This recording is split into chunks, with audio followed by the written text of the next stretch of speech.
Hi guys, okay, welcome back. I just finished the last couple pages of my first part of The Taxidermist Lover.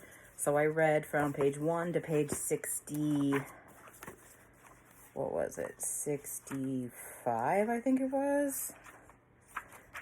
No, 63. And I was like, no, we need to talk about this right the fuck now. Trigger warnings, I am going to talk about a miscarriage that happens. And this whole review for the book is going to be I'm gonna talk spoilers. I'm going in depth. First off, our main character Scarlett is batshit fucking crazy from the get-go. Like, holy fucking shit. We start off at 100. So she talks about, as a kid, she would go find dead animals and cut them open, and like she tried to skin like a raccoon to make her own like coon pelt hat, and she did it wrong, and it was like still rotting even after she made the hat, and it was like super smelly, and she kept it until she had to throw it out because of the smell. She would go find animals and like collect like their bones and like collect them and stuff, which I'm not saying that that's what makes her crazy. It's the rest of the stuff. I mean, I guess trying to skin a raccoon herself as a child and make a hat does make her a little crazy. Of course, Penny has to make her appearance. But, it's jumping between the present and the past. And most of the story is taking place in the past. And okay, you're going to see me shiver a lot, just a side note. Got my braids done and my scalp is exposed in different spots now, so it's like it'll feel the wind and then I'll just go, whew, that's different. But I digress. Scarlett has some demons, I guess is what I'll say. And when she sees a dead animal in any form, taxidermied, dead on the road, she'll just decide, or not decide, but she'll say that she'll see the animal's like ghost or their spirit, and that it is talking to her, that it presents itself to her, whether it's in her dreams or there in the moment, and she can see like the animal acting like the animal, like it's still alive, following her around, doing its animal business. She has a twin brother, which, twin life, I also have a twin brother, but we don't do this. She hasn't been able to contact him for a couple of months because he's in Europe. This is set in present time, so she's like texting him, calling him, emailing him, and hasn't been able to contact him. So she says, I'm going to sit in front of the mirror and try to telepathically reach out to him. Because, we got that twin thing, so I can do this. And she says she did that, and now all the spirits are talking to her, and they're really loud. I'm just like, okay, I mean, do you, boo-boo, but what? And so she's just got a bunch of this shit going on.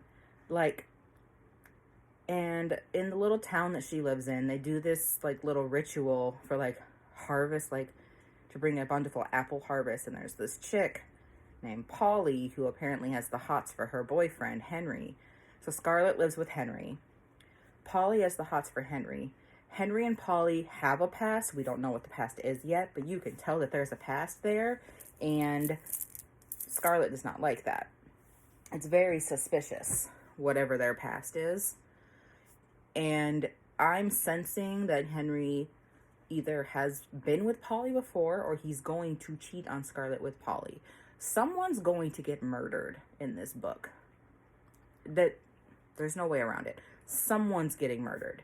And Polly brings her dead poodle to Henry to taxidermy so she can keep it forever. Which, just cremate. Please, just cremate your pets. If you want to keep them forever, get them a nice pretty vase. Don't do that to them.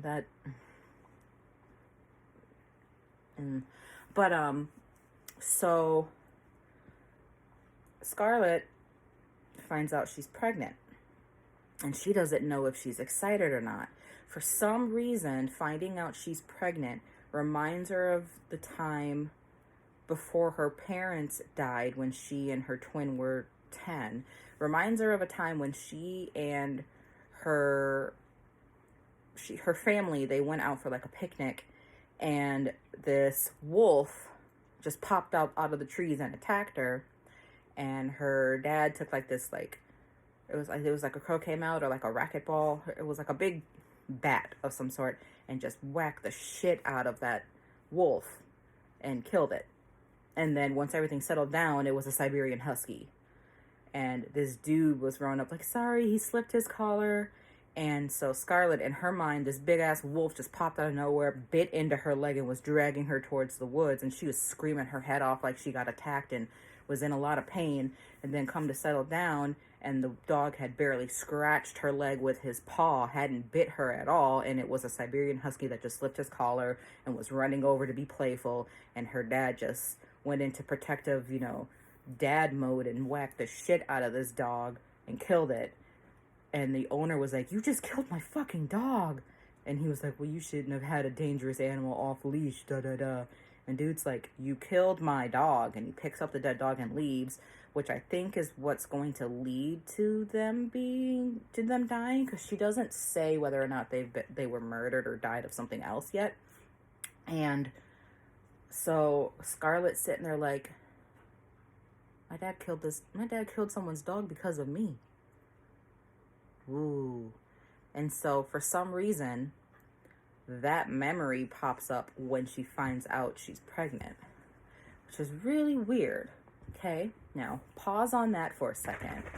We're gonna go back a couple pages, like 20 pages, to Valentine's Day. So Scarlett has been giving Henry the idea of, which is the whole premise of this book, why not take your taxidermy skills to the next level and start combining species in your taxidermy skillsy ways? So, like, Polly, who I'm just going to call a hoe and a half because I'm pretty sure she's trying to be a hoe and a half with Henry, brings her dead poodle and wants to, immortalize him. And Henry uses some of the poodle's fur and combines it with two swans and has the swans connect their heads like they make like a heart shape, and he calls it a swoodle. Swoodle, and gives it to Scarlett on Valentine's Day. And then they fuck in his taxidermy office, which I cannot imagine smells good in any way, shape, or form, but I don't know. I've never been in one. And he asks her, which this is a big red flag, and Henry is really sus for this, but he says, will you stay with me for all eternity?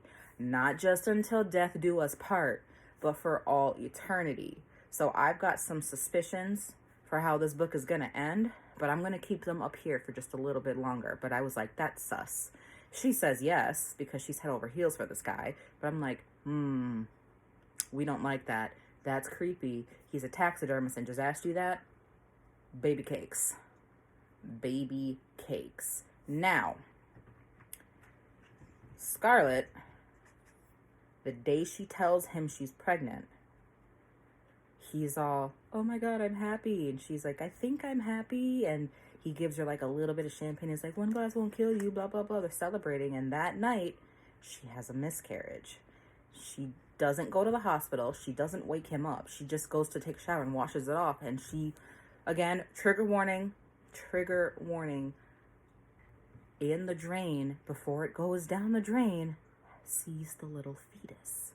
I don't know why I'm whispering. I live with just my dogs. But I don't think I want my neighbors to hear if they walk down the hall. But she sees the little fetus, and she keeps it and tells her boyfriend, because they're not married and they're not engaged, she wants to keep it. And that's where it ends, this part. And that's why I had to hop on real quick and be like, y'all, we got to talk about this. We got to talk about what the fuck, what did I just read? Because I don't even know what I just read.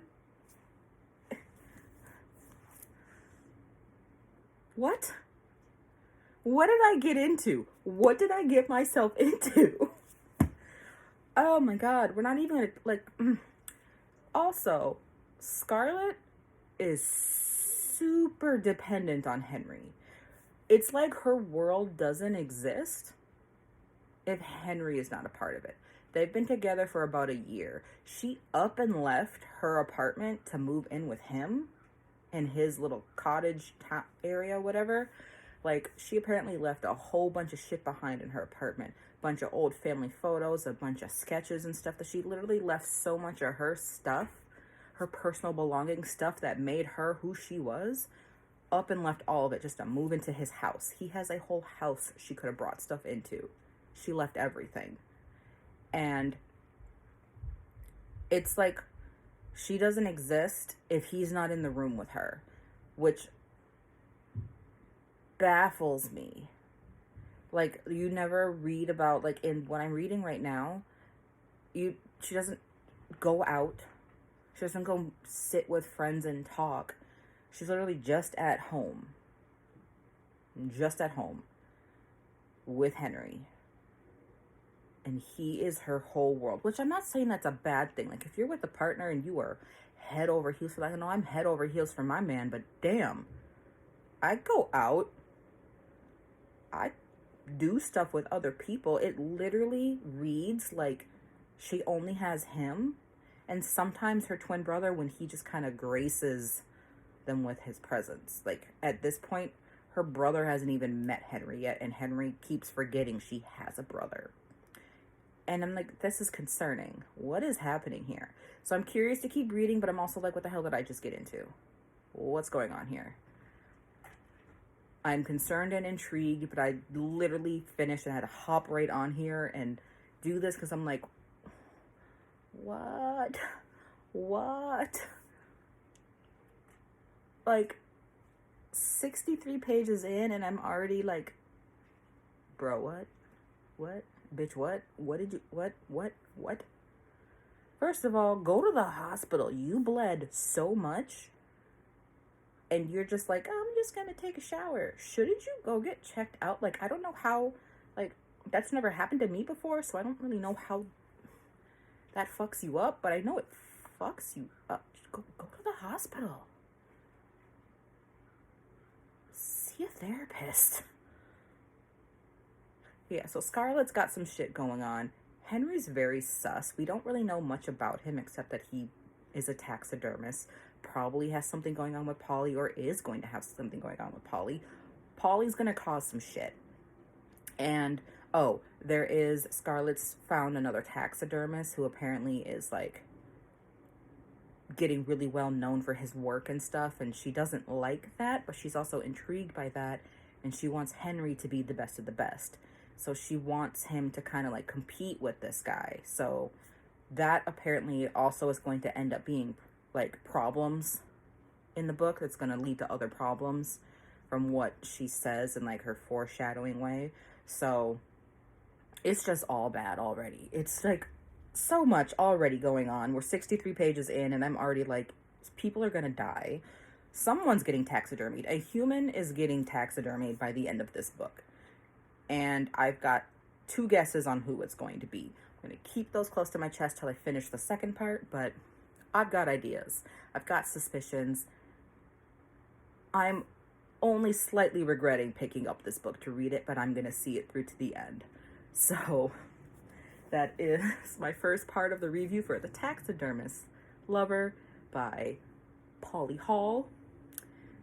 Feel free to pick it up and read with me if you want. It's a ride. It is a ride already. I will see you guys next review. Have a good day.